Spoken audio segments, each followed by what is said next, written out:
Hello बच्चों, स्वागत है एक बार फिर आपके अपने यूट्यूब चैनल फिजिक्स की आत्मा पर। और मैं लेके आया हूँ आपके लिए बहुत ही आईएमपी यहाँ पर क्वेश्चंस आंसर आपको मिलने वाले हैं। सही विकल्प, खालिस्तान जोड़ी और 1 नंबर 2 नंबर के क्वेश्चन सभी चीज़ यहाँ पर मिलेगी। और ये आप जो एग्ज़ाम होने वाली है आपकी, एग्ज़ाम से पहले इनको पढ़ के आप अवश्य रूप से जाएँ। कक्षा 10वीं विज्ञान का जो पेपर है आपका, उसके लिए सारी चीज़ें आईएमपी है। तो हम जल्दी से क्वेश्चन की तरफ चलते हैं। क्वेश्चन नंबर पहला है, निम्न में कौन भौतिक परिवर्तन नहीं है? तो ध्यान रखना, खोलते पानी से जलवाष्प भौतिक परिवर्तन है, बर्फ का पिघलकर जल बनना है, नमक का पानी में घुलना ये भी भौतिक है, एलपीजी का दहन होना, ठीक है, ये भौतिक नहीं होता है, ठीक है, रासायनिक परिवर्तन होता है। अगली क्वेश्चन है, नीचे दी गई अभिक्रिया के संबंध में कौन सा कथन असत्य है? ठीक है, तो हम इसका आंसर देखते हैं।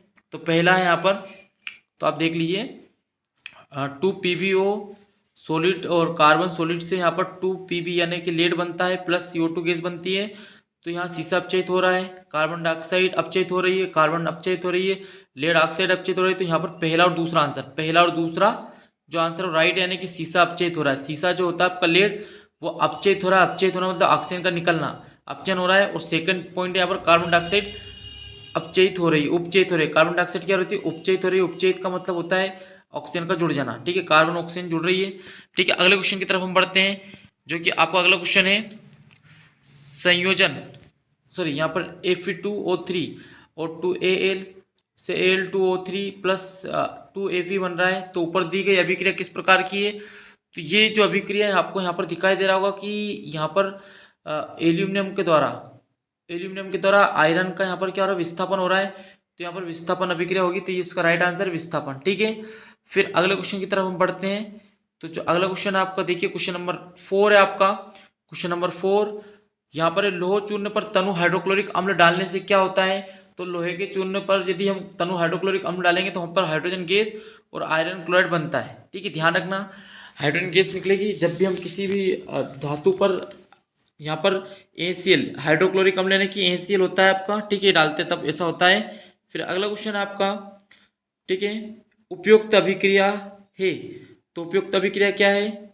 जो एक मिनट इसको हम देखते हैं। आपको यहाँ पर क्वेश्चन नंबर 5 में दे रखा है CaO यानी कि कार्बन कैल्शियम ऑक्साइड प्लस जल, इन दोनों को मिलाने से यहाँ पर कैल्शियम ऑक्साइड बनता है और उष्मा बाहर निकल जाती है। तो ये उष्माक्षेपी अभिक्रिया है। कौन सी अभिक्रिया है? उष्माक्षेपी, क्योंकि उष्मा का निकलना उष्माक्षेपी है, उष्मा का उत्सर्जन होना उष्मा शोषी होता है, ठीक है। क्वेश्चन नंबर 6 की तरफ हम चलते हैं। क्वेश्चन नंबर 6 आपको दिखाई दे रहा होगा, किसी रासायनिक अभिक्रिया का निर्धारण होता है जब होता है, कब होता है? तो अवस्था परिवर्तन में होता है, या रंग में परिवर्तन हो, या तापमान में परिवर्तन हो। तो किसी भी रासायनिक अभिक्रिया का निर्धारण होने के लिए यहाँ पर उपरोक्त तीनों शर्त लागू होती है। अगला क्वेश्चन है, कैल्शियम ऑक्साइड की जल के साथ अभिक्रिया किस प्रकार की होती है? तो कैल्शियम ऑक्साइड की जल के साथ जो अभिक्रिया होती है, ये वापिस आया आपका उष्माक्षेपी, क्योंकि हमने अभी पढ़ा था जो कैल्शियम ऑक्साइड होता है इसकी जल के साथ अब जब हम अभिक्रिया करते हैं तो यहाँ पर कैल्शियम ऑक्साइड बनता है, CaO का OH का होल ट्वाइस, और प्लस उष्मा निकलती है तो उष्माक्षेपी अभिक्रिया होती है। ये वेरी वेरी आईएमपी है, ये बोर्ड एग्जाम में आपको देखने को मिलने वाली है। क्वेश्चन नंबर 8वें की तरफ चलते हैं। क्वेश्चन नंबर 8 है, देर तक सिल्वर क्लोराइड को, अगला क्वेश्चन है आपका, सूर्य के प्रकाश में श्वेत रंग का सिल्वर क्लोराइड धूसर रंग का हो जाता है। तो ये वियोजन अभिक्रिया के द्वारा होता है ऐसा, ठीक है। अगला क्वेश्चन की तरफ हम बढ़ते हैं। अगला क्वेश्चन आपका क्वेश्चन नंबर 10, जिन अभिक्रियाओं में उष्मा का उत्सर्जन होता है उन्हें क्या कहते हैं? तो उष्मा का उत्सर्जन मैंने बोला था उष्मा शोषी होती है, और उष्मा यदि उत्सर्जित होती है तो उष्मा छिपी होती है। तो यहाँ पर उष्मा शोषी अभिक्रिया होगी। लेड नाइट्रेट का जो रासायनिक सूत्र होता है PbNO3 का होल ट्वाइस, ठीक है, यहाँ पर NO3 है, थोड़ा सा ये लेड नाइट्रेट याद रखें आप, यहाँ पर थोड़ा सा रोंग छपा हुआ है, तो ये PbNO3 का होल ट्वाइस, ये लेड नाइट्रेट होता है। फिर अगले क्वेश्चन की तरफ हम बढ़ते हैं। क्वेश्चन नंबर 12 आपका, खाद्य पदार्थों का कार्बन डाइऑक्साइड और पानी में टूटना किस प्रकार की अभिक्रिया होती है? तो खाद्य पदार्थों का कार्बन डाइऑक्साइड और पानी में टूटना उष्माक्षेपी अभिक्रिया होता है, क्योंकि यहाँ पर उष्मा निकलती है इसलिए उष्माक्षेपी बोलते हैं। अगली अभिक्रिया, किसी रासायनिक अभिक्रिया में भाग लेने वाले पदार्थों को क्या कहते हैं? तो हम अभिकारक कहते हैं। क्या कहते हैं?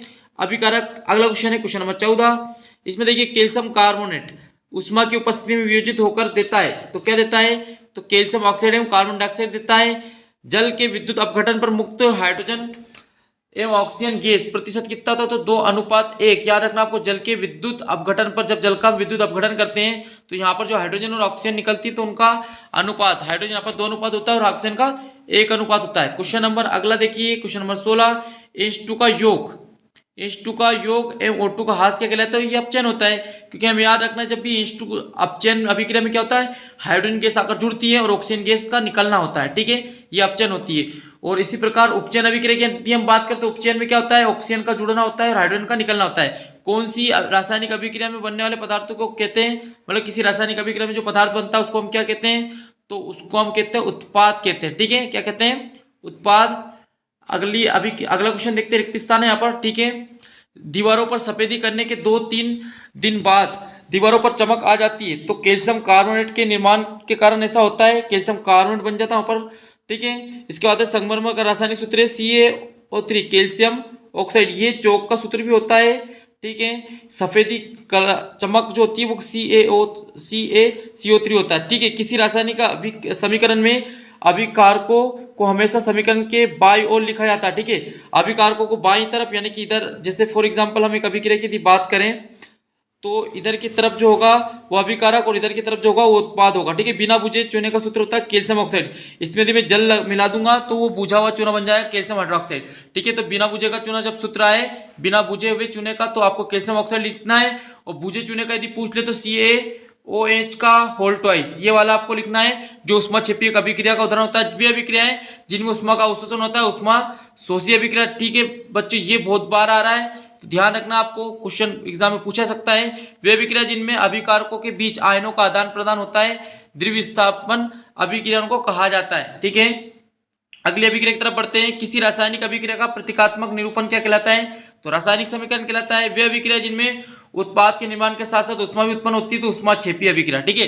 इसमें उत्पाद बनता है और उष्मा भी विसर्जित होती है, तो उष्माक्षेपी होती है। रासायनिक अभिक्रिया के फलस्वरूप बनने वाले पदार्थ क्या होता है, उसको हम उत्पाद कहते हैं। लोहे की वस्तुओं को जंग से बचाने के लिए उस पर पेंट करते हैं, ठीक है। लोहे की वस्तुओं को जंग से बचाने के लिए इस पर क्या करते हैं, पेंट करते हैं। अगला क्वेश्चन है आपका खालिस्तान 11वां, अभिक्रियाओं को संयोजन अभिक्रिया के विपरीत कहा जाता है, तो वियोजन को, ठीक है। वियोजन और संयोजन एक दूसरे के अपोजिट होती है। ऐसी अभिक्रिया जिनमें एकल अभिकर्मक टूटकर छोटे छोटे उत्पाद बनाता है, तो वियोजन कहते हैं, क्योंकि टूटना वियोजन हो जाता है, ठीक है। अब एक शब्द पे आइए, एक शब्द क्वेश्चन है। पहला क्वेश्चन देखिए आप, किसी यौगिक से ऑक्सीजन संयुक्त होती है तब अभिक्रिया क्या कहलाती है, उपचयन अभिक्रिया कहलाती है, ठीक है। अगले क्वेश्चन की तरफ बढ़ते हैं। जब किसी यौगिक से ऑक्सीजन की क्षति होती है तो वहां अपचयन कहलाती है, ऑक्सीजन निकलना अपचयन और हाइड्रोजन जुड़ना अपचयन, याद रखना। उसके बाद बात करते हैं, दो विलयनों को मिलाने पर एक अविलय पदार्थ बनता है, तो उसे अवक्षेपण क्रिया कहते हैं। जिस अभिक्रिया में अपचयन उपचयन दोनों होता है उसको रेडॉक्स कहते हैं। लोहे पर जंग लगना संचारण या उपचयन कहलाता है, याद रखना। शॉर्टकट क्वेश्चन है सारे के सारे, ये एक शब्द क्वेश्चन पूछे जाते हैं। ऐसी अभिक्रिया का नाम लिखिए जिसमें अभिकारकों के बीच आयनों का आदान प्रदान होता है, तो द्विविस्थापन मैंने पहले बताया था आपको। अब हम पार्ट 2 की तरफ चलते हैं। पार्ट 2 के आईएमपी क्वेश्चन यहाँ पे देखिए, ठीक है। अम्ल और क्षार के, तो यहाँ पर सबसे पहले बात करते हैं अम्ल का स्वाद कैसा होता है, तो खट्टा होता है। क्षारकों का स्वाद याद रखना कड़वा होता है। लिटमस एवं हल्दी कैसे सूचक है, तो उत्तर प्राकृतिक सूचक है, उत्तर इसका जो उत्तर सॉरी वो प्राकृतिक सूचक है ना। अगला क्वेश्चन है, दो संश्लेषित सूचनाओं के लिए नाम अपने को लिखना, तो मेथिल ऑरेंज, ठीक है। मेथिल ऑरेंज जो होता है वो हमको बता सकता है कि कौन क्षार है कौन अम्ल है, ठीक है। ऐसे पदार्थ जिनकी गंध अम्लीय क्षारीय माध्यम में भिन्न हो जाती है तो गंधी सूचक होते हैं। धातु अम्ल से क्रिया कर कौन सी गैस निष्कासित होती है, तो हाइड्रोजन गैस होती है, ठीक है। जब भी याद रखना, मैंने पहले बताया था, कोई सी धातु का नाम यहाँ पे लिख दे, उस पर यदि हमें धातु और अम्ल की आपस में क्रिया कराएंगे तो हाइड्रोजन गैस निकलेगी, ठीक है। तो घुमा के दे दे, और कोई सी भी धातु किसी भी धातु का नाम बोल दे और उसमें अम्ल डाले तो वहां पर हाइड्रोजन गैस को आपको निकालना, याद रखना है। अम्ल एवं धातु के अभिक्रिया में जो यौगिक बनता है उसका नाम होता है लवण, ठीक है। लवण बनेगा क्योंकि, अगला क्वेश्चन है, चूना पत्थर, खड़िया एवं संगमर किस यौगिक के विविध रूप है, तो कैल्शियम कार्बोनेट, जिसका सूत्र होता है CaCO3, कैल्शियम कार्बोनेट का सूत्र होता है। फिर हम अगले क्वेश्चन की तरफ बढ़ते हैं। क्वेश्चन नंबर 9 है आपका, धातु कार्बोनेट एवं हाइड्रोजन कार्बन अम्ल के साथ क्रिया करके क्या बनाते हैं, तो यहाँ पर याद है आपको लवण और कार्बन डाइऑक्साइड जल बनाते हैं। अगला क्वेश्चन है, कार्बन डाइऑक्साइड को चूने के पानी में प्रभावित करने पर सफेद अवक्षेप कौन से यौगिक बनाता है, तो ये कैल्शियम कार्बोनेट, याद रखना CaCO3, ठीक है। अम्ल द्वारा क्षार का प्रभाव तथा क्षार द्वारा अम्ल का प्रभाव समाप्त हो जाने की क्रिया को क्या कहते हैं, तो उदासीनीकरण कहते हैं। क्या कहते हैं, उदासीनीकरण। जब अम्ल और क्षार मिल जाता है तो वहां पर उदासीन हो जाता है, ठीक है। अगला है, अम्ल एवं क्षार की अभिक्रिया के परिणाम स्वरूप लवण तथा जल प्राप्त होते हैं, इस अभिक्रिया को हम उदासीनीकरण अभिक्रिया कहते हैं। याद रखना, जब भी अम्ल और क्षार के मिलाने की बात करें और अभिक्रिया का नाम पूछे तो वहां पर उदासीन अभिक्रिया आप लिख सकते हैं। कॉपर ऑक्साइड एवं तनु HCl की क्रिया होने पर कॉपर क्लोराइड बनता है उसका रंग कैसा हो जाता है, तो याद रखना नील हरित यानी नीला कलर का इसका रंग हो जाता है। ठीक है, अगले क्वेश्चन की तरफ बढ़ते हैं। धात्विक ऑक्साइड की प्रकृति कैसी होती है, तो क्षार की होती है। धातु ऑक्साइड जब भी रहेंगे, किसी भी धातु की बात करें उसके साथ ऑक्सीजन जुड़ गया तो वो क्षार की प्रकृति का होता है। और यदि अधातु है और उसकी प्रकृति बात की गई है ऑक्साइड प्रकृति, तो अम्लीय। ठीक है, ये बिल्कुल इजी याद रखना। धातु के साथ ऑक्सीजन आए तो क्षार है, अधातु के साथ ऑक्सीजन आए तो वो अम्ल है। अम्लीय विलयन में विद्युत धारा का प्रवाह किस कारण होता है, तो हाइड्रोजन आयन के कारण होता है। पाचन के समय आमाशय पाचक रसों का पीएच मान कितना होता है, 7 से कम होता है। ठीक है, पाचन के समय, क्योंकि अपने पता है शरीर में अम्ल हाइड्रोक्लोरिक अम्ल उत्पन्न हो जाता है। ठीक है, उसका पीएच मान 7 से थोड़ा बहुत ही कम होता है, उससे सारी चीजें पच जाती है। ठीक है, बेकिंग पाउडर का रासायनिक नाम क्या है, तो टार्ट्रिक अम्ल यहाँ पर बेकिंग पाउडर का रासायनिक नाम है। ठीक है, बेकिंग पाउडर आप ध्यान रख सकते हैं, सोडियम कार्बोनेट भी याद रख सकते हैं। ठीक है, टार्ट्रिक अम्ल नया याद रखें आप। बेकिंग पाउडर का सूत्र क्या रखना आपको, Na, ठीक है, CO3। ठीक है, सोडियम कार्बोनेट याद रखें आप, सिंपल सा कुछ आंसर याद रखें बेकिंग पाउडर का। अगला आपका अपच का उपचार करने के लिए औषधि कौन से लेते हैं, एंटासिड। ठीक है, एंटासिड लेते हैं, ये मतलब एसिड होता है। यदि अपच आपका उसमें होगा तो एंटासिड मतलब क्षार लेते हैं हम। ठीक है, एंटासिड का मतलब क्षार। एंटा बेसिक बोलते तो वो अम्ल होता है। ठीक है, टमाटर में कौन सा अम्ल पाया जाता है, तो टमाटर में ऑक्जेलिक अम्ल पाया जाता है। पीएच इसके लिए परास 0 से 14 याद रखना। 7 से नीचे अम्ल होता है, 7 से अधिक क्षार होता है। ठीक है, तो किसी का भी पूछ सकते हो आपसे कि कौन सा अम्ल है कौन सा क्षार है, तो आप पीएच मान से पता कर सकते हो। अगला है शुष्क बुझे हुए चूने का क्लोरीन की क्रिया से बनता है, तो विरंजक चूर्ण याद रखना। शुष्क बुझे हुए चूना, इसमें यदि क्लोरीन गैस मिला दूंगा मैं तो उसमें आपको विरंजक चूर्ण प्राप्त हो जाएगा। कठोर जल को मृदु बनाने के लिए सोडियम किस यौगिक का उपयोग किया जाता है, तो सोडियम कार्बोनेट का उपयोग करते हैं यदि कठोर जल है उसको मृदु बनाना है तो। ठीक है, अगला है सोडियम क्लोराइड के जलीय विलयन के विद्युत धारा प्रभावित करने पर सोडियम हाइड्रोक्साइड बनता है। इस अभिक्रिया को हम क्या कहेंगे, तो क्लोर क्षार अभिक्रिया कहते हैं। दही में पाए जाने वाले तत्व का जो अम्ल होता है वो लैक्टिक अम्ल होता है। ठीक है, दही में जो पाया जाता है वो अम्ल कौन सा होता है, लैक्टिक अम्ल होता है। फिर क्वेश्चन नंबर अगला बढ़ते हैं। कोई विलयन अंडे के पीछे हुए कवच से अभिक्रिया कर एक गैस उत्पन्न करता है जो चूने के पानी को दूधिया कर देती है। इस विलयन को क्या कहते हैं, HCl कहते हैं। याद रखना, भूल मत जाना इसको। बहुत IMP है। NaOH यानी क्षार का 10 ml विलयन HCl के 8 ml विलयन से पूर्णतः उदासीन कर देता है। यदि हम NaOH के उसी विलयन का 20 ml ले तो उदासीन करने पर क्या होता है। ठीक है, ये क्वेश्चन के लिए HCl के उसी विलयन की कितनी मात्रा की आवश्यकता होती है, तो 16 ml। ठीक है, क्योंकि देखो 10 ml है, 10 ml को कितना उदासीन कर रहा है, 8 ml, तो 20 ml की बात होगी तो इसको भी डबल करना पड़ेगा, तो 16 ml। आंसर बिल्कुल इजी है, उसको देखते हुए आप कर सकते हो। अगला क्वेश्चन है आपका।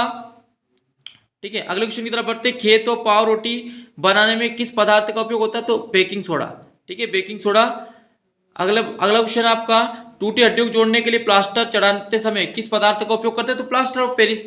आप पढ़ चुके छोटी क्लासों में। पीने वाले जल को जीवाणु से मुक्त करने के लिए इसमें हम क्या मिलाएंगे, विरंजक चूर्ण मिला देंगे, तो पीने का पानी क्या हो जाएगा आपका, जीवाणु से मुक्त हो जाएगा। किसी यौगिक में क्रिस्टल जल नहीं होता है तो उत्तर क्या आएगा आपको, सोडियम हाइड्रोक्साइड। ठीक है, अगला क्वेश्चन है। शाकीय पौधे नेटल के डंके में कौन सा अम्ल उपस्थित होता है, तो मेथेनोइक अम्ल। याद रखना, भूलना नहीं आपको। कठोर जल को मृदु करने के लिए किस यौगिक का उपयोग करते हैं, तो ये सोडियम कार्बोनेट वापस आया। धावन सोडा इसका एक और नाम है, धावन सोडा नाम से भी इसको जाना जाता है। और सोडियम कार्बोनेट का सूत्र होता है Na2CO3, याद रखना।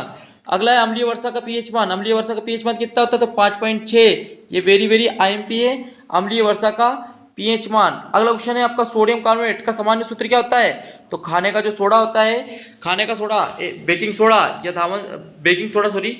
ठीक है, अगला है। सिरके में कौन सा अम्ल पाया जाता है, तो एसिटिक अम्ल पाया जाता है। एसिटिक अम्ल का यदि सूत्र पूछ ले तो CH3COOH आप लिख सकते हो। ओके, अगला है। आसुत जल विद्युत का कुचालक होता है अथवा सुचालक, तो कुचालक होता है। आसुत जल मतलब बिल्कुल शुद्ध जल, जो वर्षा का जल होता है वो जिसमें कुछ भी नहीं मिला हो, वो होता है कुचालक आपका। ठीक है, जल में घुलनशील चारक को क्या कहते हैं, तो क्षार कहते हैं। ठीक है, अगला शुद्ध जल का पीएच मान 7, मैंने बोला था 7 से कम अम्ल, 7 से अधिक क्षार होता है। अगला है। लवण के एक सूत्र इकाई में जल के निश्चित अणुओं की जो संख्या होती है उसको क्रिस्टल जल कहा जाता है। सांद्र अम्लों को जल के साथ मिश्रित करना क्या कहलाता है, तनुकरण कहलाता है। यदि सांद्र अम्ल है, सांद्र क्षार या सांद्र अम्ल कुछ भी हो सकता है, उसमें यदि आपने जल मिला दिया तो ये मान लो कि वो तनु होगा। ठीक है, अगला है। H+ की विलयन की प्रकृति अम्लीय होती है और OH- आते विलयन की प्रकृति कैसी होती है, तो क्षारीय। याद रखना, H+ अम्ल, जो H+ देगा वो अम्ल होता है, OH देगा वो माइनस मतलब क्षार होता है। ठीक है, CaOCl2 ये किसका सूत्र है, विरंजक चूर्ण का नाम है। याद रखना, CaOCl2, भूल मत जाना। अगला क्वेश्चन है, बोर्ड एग्जाम के लिए बहुत ज्यादा आपका IMP होने वाला है। और ये यदि आप जिस बच्चा भी एग्जाम से पहले लगा के यदि चला जाता है तो उसको बहुत ज़्यादा फायदा मिलने वाला बोर्ड एग्जाम में। कॉपर सल्फेट का नीला रंग किस कारण होता है? क्रिस्टलन जल का जल, ठीक है। और बच्चों हमारे जो फिजिक्स की आत्मा उस चैनल पर आपको सभी प्रकार के बोर्ड क्लास के पेपर का सॉल्यूशन भी आपको उपलब्ध है, ठीक है। इस पेपर का सॉल्यूशन भी हम डाल देंगे और हम बाद में आपको बताएंगे हमने जो क्वेश्चन पढ़ा है कौन कौन से क्वेश्चन वहाँ पे आए हैं, इसलिए ध्यान से आप पढ़ के जाएं। जलीय विलयन में चारक कौन सा आयन देते हैं? तो हाइड्रोक्साइड।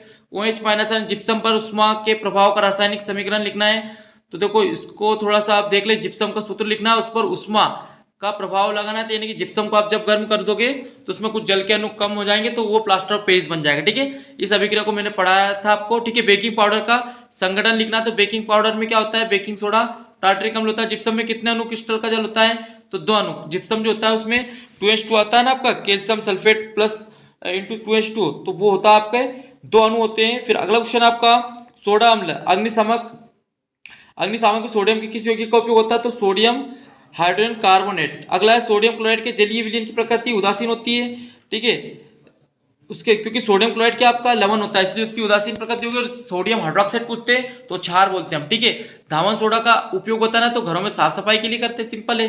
बेकिंग सोडा का उपयोग आपको याद ही है, अग्निशामक में हम कर सकते हैं, ठीक है। अगला क्वेश्चन आपका ताजे दूध का पीएच मान, ठीक है, से होता है दही बन जाने पर इसके पीएच मान में क्या परिवर्तन होता है?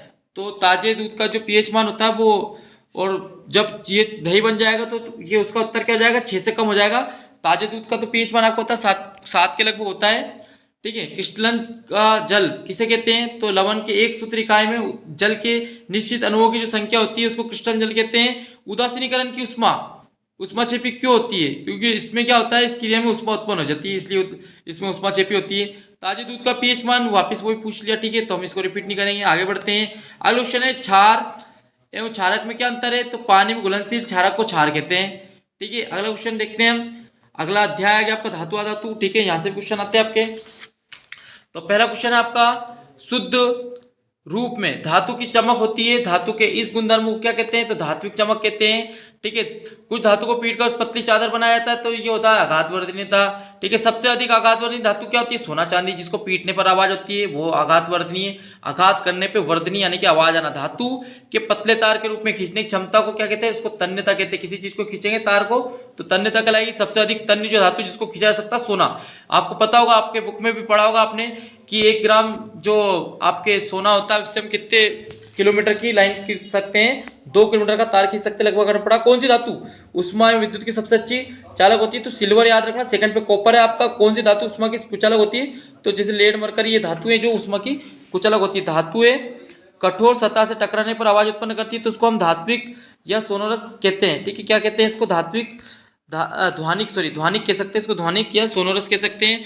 कौन सी धातु द्रव होती है? तो ब्रोमीन होती है, याद ही आपको, ठीक है। कौन सी धातु कमरे के ताप पर द्रव होती है? तो मरकरी पारा, ठीक है। मरकरी पारा में याद रखना, ये जो होता है ये कमरे के ताप पर क्या होती है?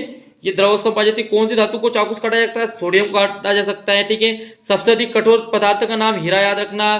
कौन सी धातु का गलनांक बहुत कम होता है? तो गैलियम सीजियम, क्योंकि ये बहुत कम ताप पे गल जाते हैं, ठीक है। गैलियम और सीजियम, यानी कि ये भी खुद मान सकते हो आप, ये भी द्रवित अवस्था में होते हैं क्योंकि 30-40 डिग्री सेल्सियस ताप पर ये पिघल जाते हैं। कौन सी धातु उभयधर्मी ऑक्साइड बनाते हैं? तो एल्यूमिनियम तथा जिंक, ये धातुएं जो होती है उभयधर्मी ऑक्साइड, यानी कि न तो अम्लीय प्रकृति के होते हैं ना क्षारीय प्रकृति के, इस प्रकार का ऑक्साइड बनाते हैं जिनमें दोनों प्रकार के गुण पाए जाते हैं। अगला है फिर आपका एल्यूमिनियम पर मोटी ऑक्साइड की परत चढ़ाना, क्या होता है? एनोडीकरण या इसको गैल्वेनीकरण भी कह सकते हैं, ठीक है। सर्वाधिक क्रियाशील धातु का नाम सोडियम, ठीक है। सोडियम बहुत स्पीड से क्रिया करती है, आप चाहो तो खुले में रख सकते हैं इसको, ये एक दिन 2 दिन में गायब हो जाएगी ऑटोमेटिकली, क्योंकि ये पूरी तरीके से क्रिया कर लेगी, नमी के साथ भी क्रिया कर सकती है।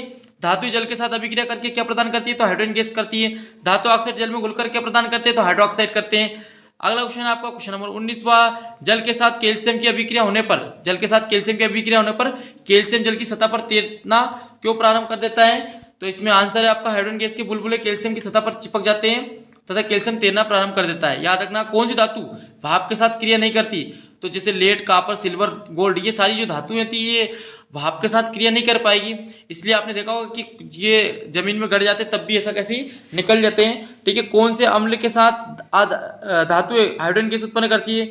तो नाइट्रिक अम्ल के साथ। नाइट्रिक अम्ल आप डाल दो तो वहां पर हाइड्रोजन गैस उत्पन्न निकलने लग जाएगी, ठीक है, धुएं के रूप में बहुत स्पीड से, याद रखना। अगला क्वेश्चन आपका, कौन सी धातु है नाइट्रिक अम्ल हाइड्रोजन गैस उत्पन्न करती है? तो मैग्नीशियम तथा मैग्नीज धातु। एक्वा किसे कहते हैं? तो 3 अनुपात तो होना चाहिए सांद्र हाइड्रोक्लोरिक अम्ल का और 1 अनुपात नाइट्रिक अम्ल का, इसको हम एक्वा कहेंगे। एक्वा मतलब ऐसी धातुओं को पिघलाने की क्षमता रखता है जो धातुओं के राजा होते हैं, सोना, प्लेटिनम, इन सबको ये क्या कर सकता है, एक्वा में यदि डालेंगे तो पिघल जाएगा। कौन सा अभिकर्मक गोल्ड है प्लेटिनम को गलाने में समर्थ है? तो एक्वा। देखो ये आ गया है, ये वहां श्रेणी जिसमें धातुओं की क्रियाशीलता को अवरोही क्रम में व्यवस्थित किया जाता है, तो क्या कहते हैं? सक्रियता श्रेणी। सक्रियता श्रेणी मतलब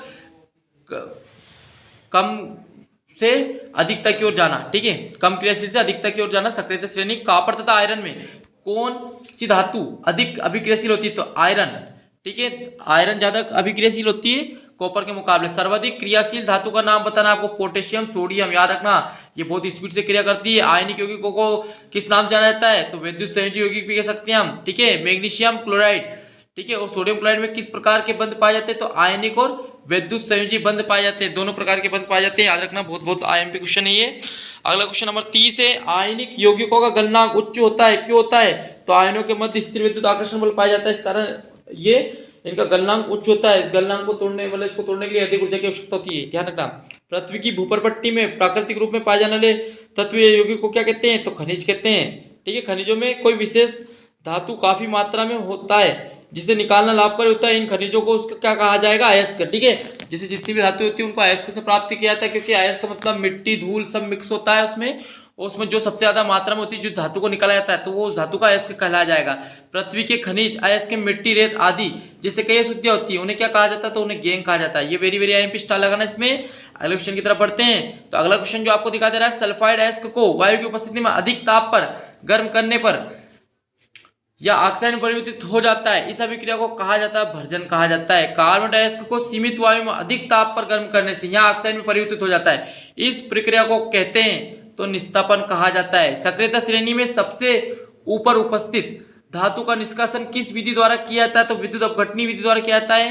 अगला क्वेश्चन आपका, ठीक है, अगला क्वेश्चन देखिए आप, तो यहाँ क्वेश्चन है, वायु में कुछ दिन खुला छोड़ देने पर सिल्वर की धातु है काली हो जाती है, यहाँ किस यौगिक के बनने के कारण होती है? तो याद रखना, जब ये सल्फाइड की परत हो जाती है, इसके ऊपर सल्फाइड की परत चढ़ जाती है, तो हमको ऐसा दिखाई देता है कि वो चांदी काले कलर की हो गई है, लेकिन वास्तव में उस पर सल्फाइड की परत चढ़ जाती है।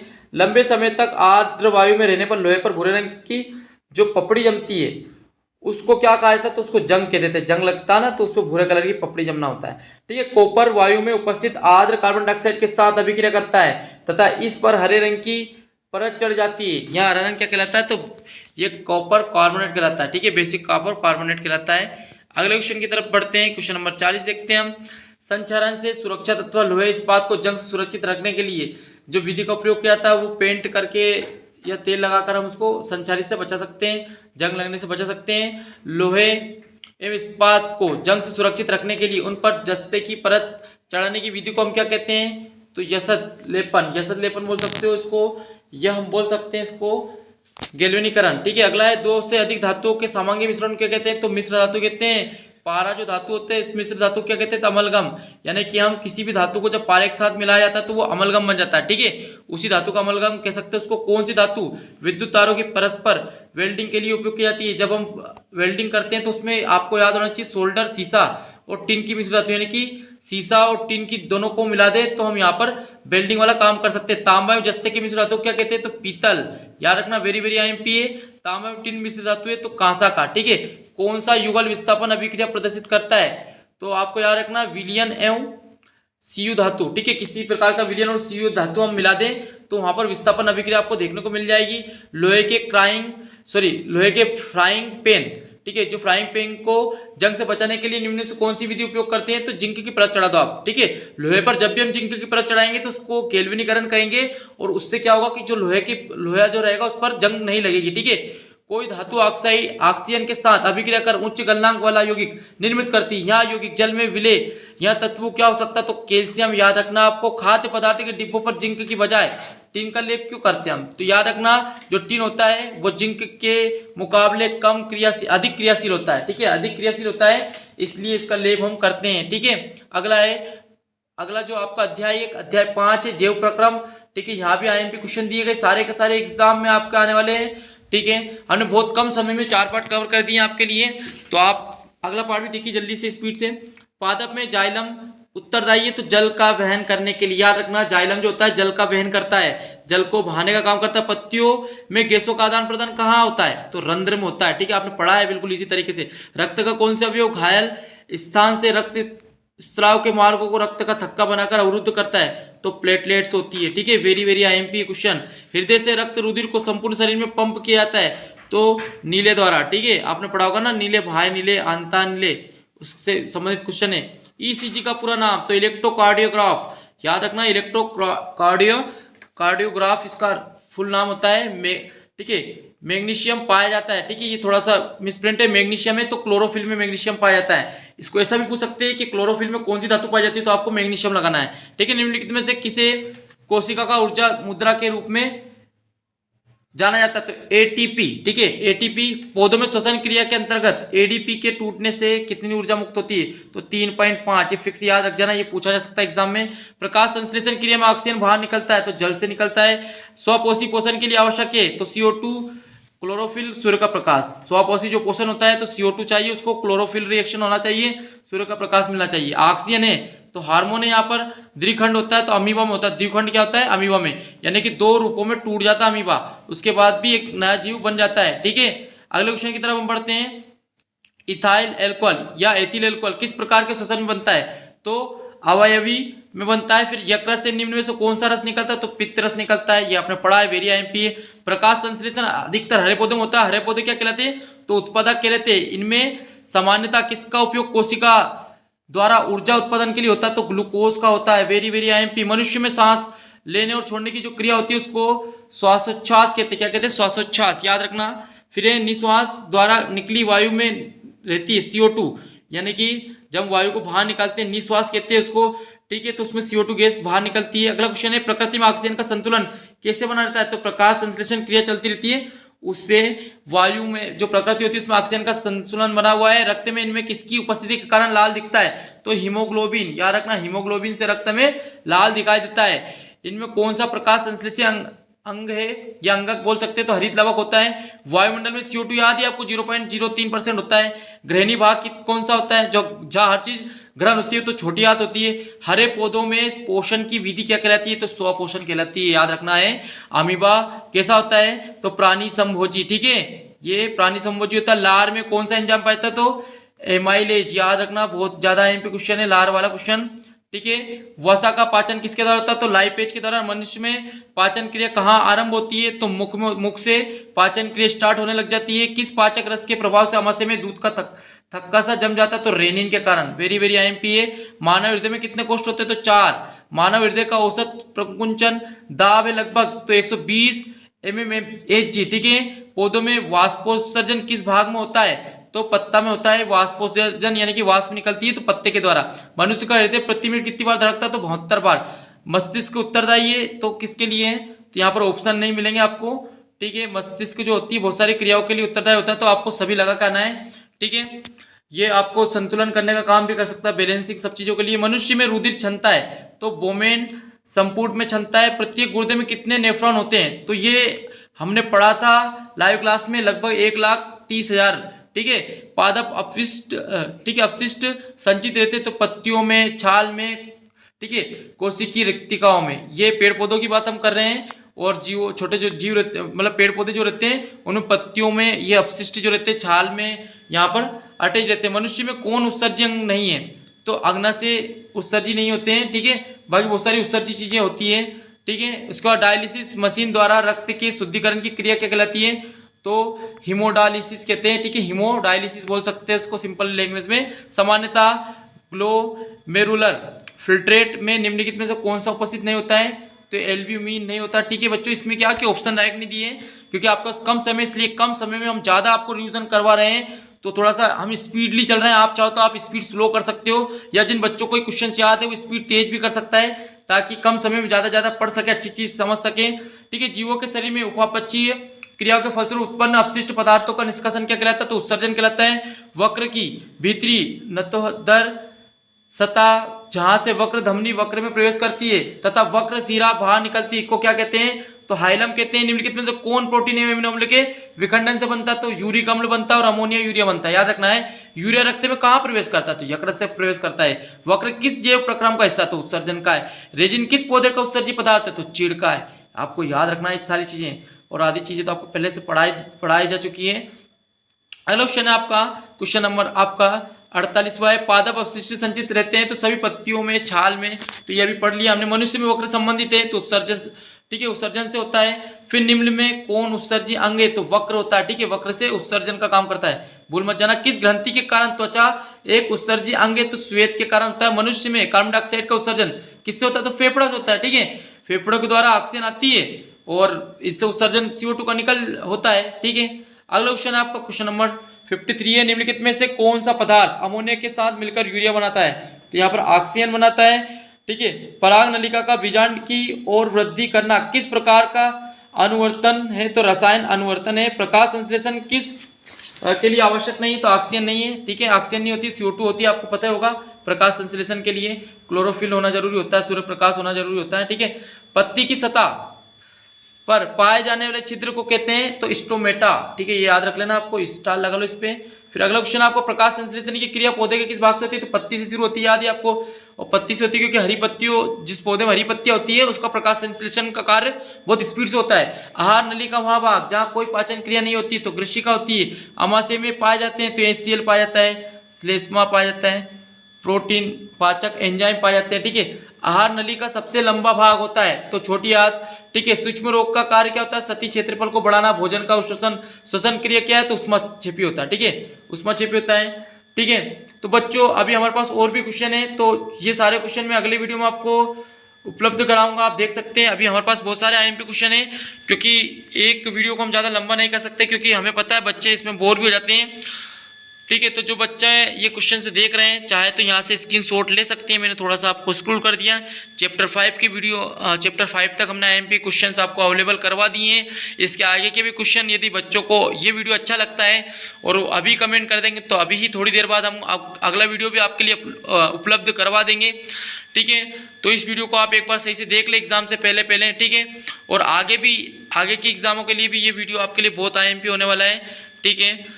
तो बच्चों अब चलते हैं हम अगले वीडियो के लिए, अगले वीडियो में मिलेंगे, तब तक बाय बाय, टाटा।